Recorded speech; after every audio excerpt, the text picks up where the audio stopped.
Il n'est pas là pour caresser délicatement les idées reçues, ni les esprits mollement éveillés. Marc Boilard questionne, dérange et gratte là où ça fait mal. Avec Alain Dumas, qui a fait la pluie et le beau temps dans plusieurs égards et qui encore, on va parler de ton show qui roule, évidemment Enfant Soleil. On va vouloir connaître un petit peu de l'intérieur, en tout cas. Moi, ça m'intéresse. Mais à l'époque, le premier, ton fait d'armes, c'est évidemment Le Zoo, la fameuse émission FM 93 qui a battu tous les records. Première émission qui battait André Arthur, qui lui-même semblait être imbattable jusqu'à temps qu'il meure. Ouais. Et vous avez été mis sur la map, à ma connaissance, parce que moi, je suis de Québec, donc j'entendais ça. Quand... Et c'est là que je veux que tu dises ça à tout le monde. Quand un jour, vous avez fait de quoi de spécial avec la toune de l'heure qui était Tarzan Boy. Alors peut-être même que... Je viens de recevoir un commentaire. Ils ont fait jouer Tarzan Boy pendant 3 heures pour écœurer tout le monde. Oui, exact. Alors raconte ça, Alain. Ben, écoute, puis là, évidemment, vous pourrez la mettre un peu en sourdine si vous voulez, parce que pour les gens sur place. Mais Tarzan Boy, c'était une toune qui était dans qu'on appelait le Top 40, qui était ultra populaire à ce moment-là. Et l'idée, c'est de dire... Attends, on ne l'avait pas joué une fois, on va la faire jouer sans arrêt. Avec des interventions tout le temps de quelqu'un qui appelait. Puis qui appelait et disait « écoutez, je pourrais-tu la réentendre? » Bon, au début, c'était ça.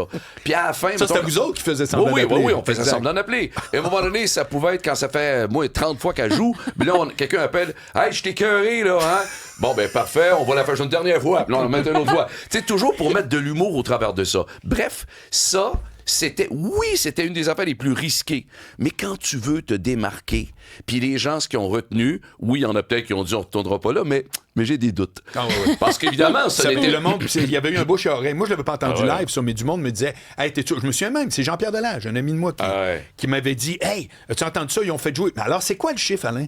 Dans ma tête, c'était 3 fois de suite. Je me disais, hey, c'est une bonne idée. Puis ça a l'air que c'est 100 fois. Oui. Non. 3 fois de suite. Es-tu fou, toi?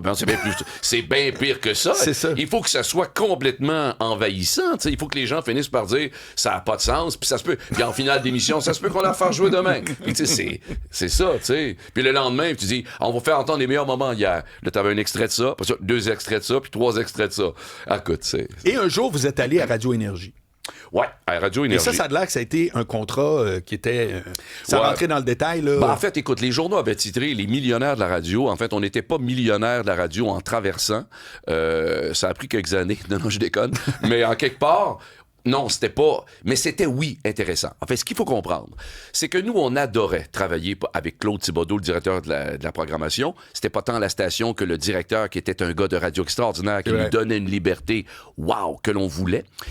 Et là, un jour, on commence... Mais là, on est populaire parce que partout au Québec, on écoute, on commence à faire ce qu'on appelait du syndicated, c'est-à-dire qu'on vendait des produits un peu à d'autres stations de radio, des bouts d'émissions. Des albums, des CD. Ouais, des CD. Écoute, si on annonçait qu'on vendait une cassette du Zoo dans un garage, parce qu'on vendait là, je veux dire, en une fin de semaine, on avait 25 000 cassettes de vendues. Des tunes de Noël, toutes sortes d'affaires. On a fait la crise d'Oka. Écoute, on a fait plein. Bref, puis c'était quoi ta question, donc? Ma question... Oui. C'était par le rapport nombre de fois, oui, non? c'est ça. Combien de fois de telle affaire, puis... Oui. Voilà. Bon, voilà. Mais en fait, non, mais ce que je dis, c'est que quand on faisait ça... C'est que tu disais qu'il fallait être audacieux, puis tu travaillais avec Claude Thibodeau. Oui, exactement. Tu nous décrivais ça. Oui, parce que tu m'as parlé de Radio Mutuelle. C'était ça ta question. Voilà. Alors donc, Claude Thibodeau était magnifique et on voulait rester avec lui. Mais comme on avait une popularité parce qu'on vendait des produits, il arrivait quand même un groupe dans le milieu de l'humour qui s'appelle Rock et Belles Oreilles et qui... commençait à rayonner très fort, mais nous, on était pas mal dans le même range, si on me permet l'expression. Personnage. Ouais, c'est ça, puis on travaillait à la radio, fait qu'on se disait, Caroline, nous aussi, on veut être entendus. C'est produit des moments où Cossette Communication, où on avait l'impression d'entendre des publicités, on était à Québec, sur des idées, on en sortait des idées. On disait, Caroline, il me semble que ça ressemble à ce qu'on fait, puis tout ça, et je le dis très ouvertement et très sincèrement, parce que on avait des preuves à l'appui. Et là, on s'est dit, wow, attends une minute, si on commence à se faire prendre des idées parce qu'on nous dit qu'on est un peu trop local, on se dit c'est ça, non. parce que vous étiez d'abord diffusé à Québec. Exact. C'est pas réseau, là. Exact. Mais là, on s'est dit, non, nous, on voudrait rayonner plus large. Alors, c'est là quand arrive Radio Énergie. Et là, on se dit, ouais, on s'intéresse intéressé. Mais d'abord, on parle à Claude Thibodeau, qui est avec Cogeco. Cogeco vient d'acheter la station, le FM 93. Et là, nous, on dit, crime, on est prêt à, puis on veut pas nécessairement avoir plus d'argent, mais on veut que rayonner plus large. Ils ont du réseau, mettez-nous réseau. C'est juste ce qu'on veut. Ouais. Je te jure, c'est la sincérité de tout. Alors, finalement, blablabla, sa tête. Moi, j'étais à l'université avec une fille qui travaillait pour Radio Énergie, et elle m'approche, puis elle me dit, ouais, il voudrait jaser avec vous autres. À Radio Énergie, au 98.9, au moment où on est très populaire, les deux gars qui font de la radio là-bas, c'est Stéphane Rousseau et Mario Grenier. Oui. Et qui tirent le diable par la patte parce qu'on est tellement populaire que même s'ils font de bonnes choses, ça rayonne pas. Bref, eux, Radio Énergie, réussissent à nous prendre le grappin en nous disant « Nous, on va vous l'offrir, le réseau. » Alors, on a donc traversé et on s'est en allé avec Radio Énergie. Et puis, on a été avec eux autres pendant, moi, jusqu'à la fin. Est-ce que tu te souviens ça, là, pour tout le monde qui s'intéresse aux médias, là, c'est de l'art, là, ce qu'on entend là. Parce que c'est tellement le terrain, puis c'est pas une affaire d'époque. Puis je vais te rajouter un truc. Est-ce que tu te souviens que les personnages que tu faisais au Zoo étaient la propriété du 93 et que quand tu as quitté, il y a une équipe. Oui. Tu te souviens de ça? Oui, je me souviens de ça. En fait, il y en avait. J'avais moi mon personnage que j'avais enregistré parce qu'il existait avant que je fasse la radio, qui était mon personnage de garagiste. Mais sinon, d'autres personnages appartenaient à Claude Thibodeau. Et là, il y a eu une guerre incroyable. Alors, attends, là, je veux dire, quand nous, on embarquait avec Radio Énergie, on travaillait encore pour le FM. Dites-vous, là, vous faites de la radio ici, là, imaginez-vous la scène. Vous signez avec une autre station qui est en concurrence immense. Alors, on a encore un contrat terminé au 93, mais on annonce qu'on s'en va l'autre bord. L'autre bord, ils gardent pas ça discret. Non. Ils font faire des t-shirts, des pancartes. Ah oui, il y a une conférence de presse. Et ça annonce à Québec partout en attendant qu'ils arrivent. C'était ça partout. Alors, imagine-toi. Là, on rentrait au 93, ils avaient la gueule de bois, ça n'a pas de sens. Mais oui, mais on voulait être avec vous, mais regardez qu'est-ce que ça donne. Faire changer les serrures. À tous les jours, on rentrait travailler. Et puis, il y a quelqu'un qui fallait qu'il nous ouvre la porte de nos propres studios.